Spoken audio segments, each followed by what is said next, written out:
بسم اللہ الرحمن الرحیم۔ محترم ناظرین، السلام علیکم ورحمۃ اللہ وبرکاتہ۔ زکوٰۃ کے مسائل کا سلسلہ چل رہا ہے۔ اسی سلسلے کو آگے بڑھاتے ہوئے آج چند مسائل آپ کی خدمت میں رکھے جا رہے ہیں۔ حرف تہجی تے کے کچھ مسائل پیش کیے جا رہے ہیں۔ آپ سبھی جانتے ہیں کہ تجارتی مال میں زکوٰۃ فرض ہے۔ اس کی تھوڑی سی تفصیل میں آپ کی خدمت میں پیش کرتا ہوں۔ تجارت چاہے وہ کسی بھی چیز کی ہو، دکان میں مال لا کر رکھا گیا ہے اور اس مال پر سال گزر جائے تو زکوٰۃ فرض ہے۔ اگر وہ مال یوں ہی رکھا ہوا ہے، سال گزر جائے تب بھی زکوٰۃ فرض ہے۔ چند سال تک بھی وہ مال ایسے ہی رکھا ہوا ہے تو جتنے سال گزر رہے ہیں ہر سال کی زکوٰۃ فرض ہوگی۔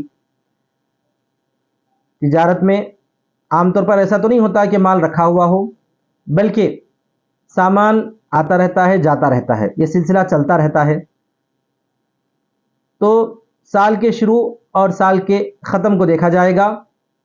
مثلا اگر کسی تاجر کی زکوٰۃ کا جو حساب ہے وہ رمضان المبارک کی 10 تاریخ کو بنتا ہے، تو سال گزشتہ رمضان کی 10 تاریخ کو نصاب کے برابر اگر ان کے پاس تجارت کا سامان موجود تھا، بیچ میں کچھ سامان فروخت ہوتا رہا، پھر دوسرا سامان خریدتے رہے، پھر فروخت کرتے رہے، پھر خریدتے رہے، یہ سلسلہ چلتا رہا۔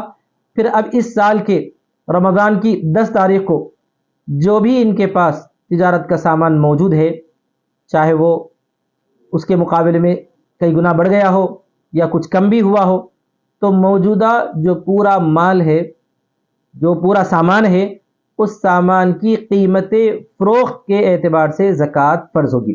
قیمت فروخت کا مطلب یہ ہوگا کہ وہ سامان اگر بیچتے ہیں تو اس کی کیا قیمت آئے گی، اس پورے اسٹاک کا، اس پورے سامان کا حساب کیا جائے اور اس میں سے 2.5% زکوٰۃ فرض ہے۔ اسی سلسلے میں یہ بھی ہے کہ اگر زمین ہو، پلاٹ ہو، تجارت کے مقصد سے لیا گیا تھا اور وہ زمین خریدنے کے بعد رہ گئی، سال گزر گیا، تو موجودہ جو فروخت کا ویلو ہے اس حساب سے زکوٰۃ فرض ہوگی۔ اگر وہ 2-4 سال رہ گئی، یعنی یہ کہ 4 سال پہلے زمین لی گئی تھی اور مقصد یہی تھا کہ اس کو فروخت کریں گے، تو وہ تجارتی زمین کہلاتی ہے، تجارتی پلاٹ کہلاتا ہے۔ 1 سال رہ گیا تو اب 1 سال کے بعد اس پر زکوٰۃ فرض ہے۔ اس وقت میں جو اس کا ریٹ ہوگا، یعنی فروخت کرنے پر جو قیمت آئے گی، اس اعتبار سے زکوٰۃ فرض ہے۔ پھر 1 سال گزر گیا تو پھر زکوٰۃ فرض ہے جو فروخت کی قیمت آئے گی۔ یہاں یہ نہیں سوچا جا سکتا کہ پچھلے سال میں نے اس کی زکوٰۃ دے دی ہے، اب یہ سال زکوٰۃ نہیں بنے گی۔ ایک مرتبہ زکوٰۃ دیتے ہی وہ مال جو ہے کلیئر ہو گیا، جیسا کہ ٹیکس میں ایک مرتبہ ٹیکس ادا کر دیا گیا تو مال یا وہ پیسہ ویٹ ہو جاتا ہے، ایسا زکوٰۃ میں نہیں ہوگا۔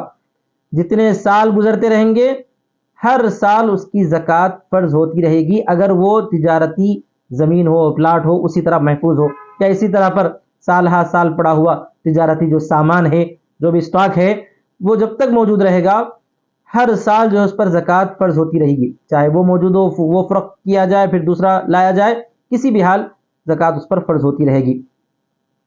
اور اس میں یہ بات بھی ذہن میں رہے کہ تجارت کے سامان میں فروخت کی قیمت کا اعتبار ہے، یعنی بیچنے سے جو اس کی قیمت آئے گی اس کا اعتبار ہے۔ جیسے مثال کے طور پر کسی کو چشموں کی دکان ہے اور انہوں نے فریم یا گلاسز جو بھی خریدے ہیں وہ تو کم قیمت میں خریدے ہیں، لیکن اس کو بیچیں گے تو زیادہ قیمت آئے گی، تو بیچنے کا جو ویلو ہے، جو اس کی قیمت ہے، اس اعتبار سے زکوٰۃ فرض ہوگی۔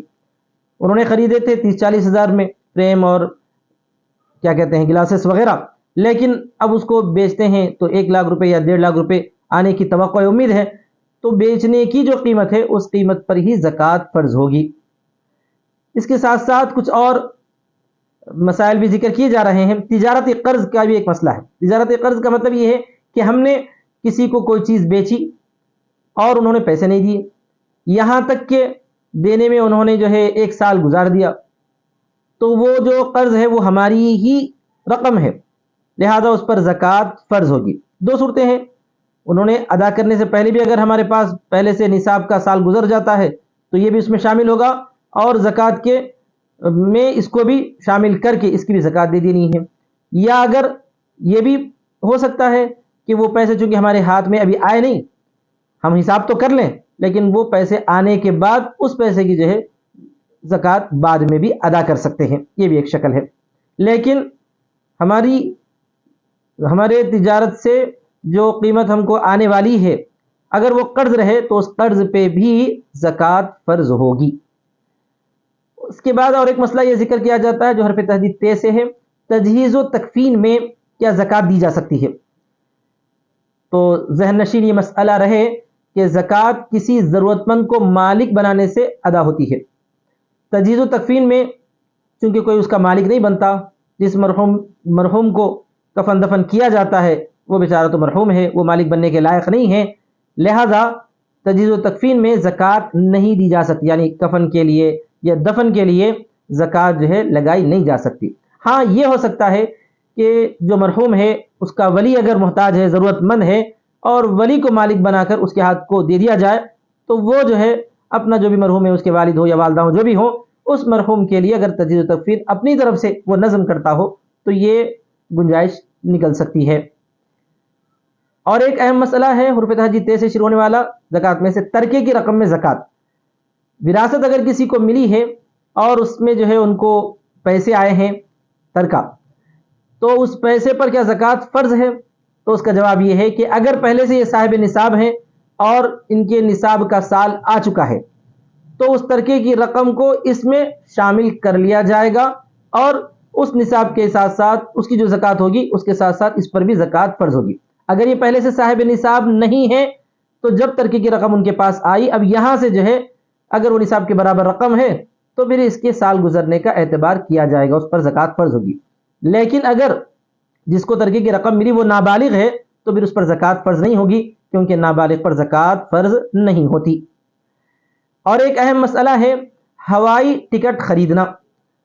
ایک تو یہ ہے کہ ہوائی جہاز کا ٹکٹ خریدے، خود اپنے لیے خریدے، ہم کو سفر کرنا ہے تو چاہے 2-4 مہینے پہلے خریدے ہوں، چاہے 1 سال پہلے خریدے ہوں، تو چاہے وہ کتنا مہنگا بھی ٹکٹ ہو اس پر تو زکوٰۃ فرض نہیں ہوگی۔ لیکن اگر کسی کی جو ہے ہوائی ٹکٹ کا بزنس ہے، کسی کی کوئی کمپنی ہے، کوئی آفس ہے جس میں وہ ٹکٹ خریدتے ہیں بیچتے رہتے ہیں، جیسا کہ بعض جو ایجنٹس حضرات کرتے ہیں کہ چند ٹکٹیں خرید کے اس کو رکھ لیتے ہیں، جب جو ہے اس کا ویلیو بڑھ جاتا ہے تو اس کو فروخت کرتے ہیں۔ اگر کسی کا ایسا بزنس ہے، ایسی ایجنسی ہے، تو پھر اس پر زکوٰۃ فرض ہوگی۔ مثال کے طور پر اگر کسی نے جو ہے کچھ ایسے ٹکٹ خرید کے رکھے ہوئے ہیں جس کا بیچنا ہی مقصد ہے، اور ان کے جو ہے پہلے سے زکوٰۃ کا نصاب چل رہا ہے اور اس کا سال گزر گیا ہے، تو یہ ہوائی ٹکٹ بھی اس قیمت کے اندر، اس مال کے اندر شامل ہو جائیں گے اور اس پر زکوٰۃ فرض ہوگی۔ یہ ایسے آدمی کے لیے ہے جن کا بزنس ہے یا جو ہے ٹریول ایجنسی ہے، تو ان کے لیے یہ مسئلہ ہوگا اگر انہوں نے ٹکٹس خرید کے رکھے ہیں بیچنے کے مقصد سے۔ صرف اپنے لیے خریدے تو کوئی جو ہے اس پر زکوٰۃ فرض نہیں ہوگی۔ ایک اہم مسئلہ ہے اس کے بعد جڑاؤ زیورات پر زکوٰۃ۔ سونے چاندی کے زیورات پر تو زکوٰۃ فرض ہے، جیسا کہ اس سے پہلے مسئلہ ذکر کیا گیا ہے، لیکن سونے چاندی کے زیورات پر بسا اوقات نگ، یاقوت، زمرد وغیرہ لگے ہوئے رہتے ہیں، تو کیا ان پر زکوٰۃ فرض ہے؟ تو پہلے یہ ذکر کیا جا رہا ہے کہ سونے چاندی کے علاوہ دیگر جو زیورات ہیں، چاہے وہ کتنی ہی قیمتی ہو، کتنا ہی مہنگا زیور کیوں نہ ہو، اس پر زکوٰۃ فرض نہیں ہوگی۔ اگر سونے چاندی کے ساتھ وہ دوسرے نگ وغیرہ بھی ملے ہوئے ہیں تو اس وقت جو ہے مکمل اس کا اندازہ لگانا چاہیے کہ اس میں سونا کتنا ہے اور یہ دوسرے نگ کتنے ہیں۔ تو نگ کو علیحدہ کر کے نکالا تو نہیں جا سکتا، لیکن اندازے سے اس کے اندر جو نگ ہوگا اس کا کتنا وزن ہوگا، کتنے قیرات کا ہوگا، اس نگ کو الگ کر کے سونے کی زکوٰۃ فرض ہوگی۔ زیورات کے سلسلے میں جواہرات وغیرہ، یعنی سونے چاندی کے علاوہ دوسرے جو جواہرات ہیں ان کے سلسلے میں مسئلہ یہ ہے کہ وہ اگر پہننے کے لیے ہیں خواتین کے لیے تو بھی زکوٰۃ فرض نہیں ہوگی، یا جو شوقیہ لے کر خرید کے رکھے ہوئے تب بھی زکوٰۃ فرض نہیں ہوگی۔ تجارت کے لیے ہیں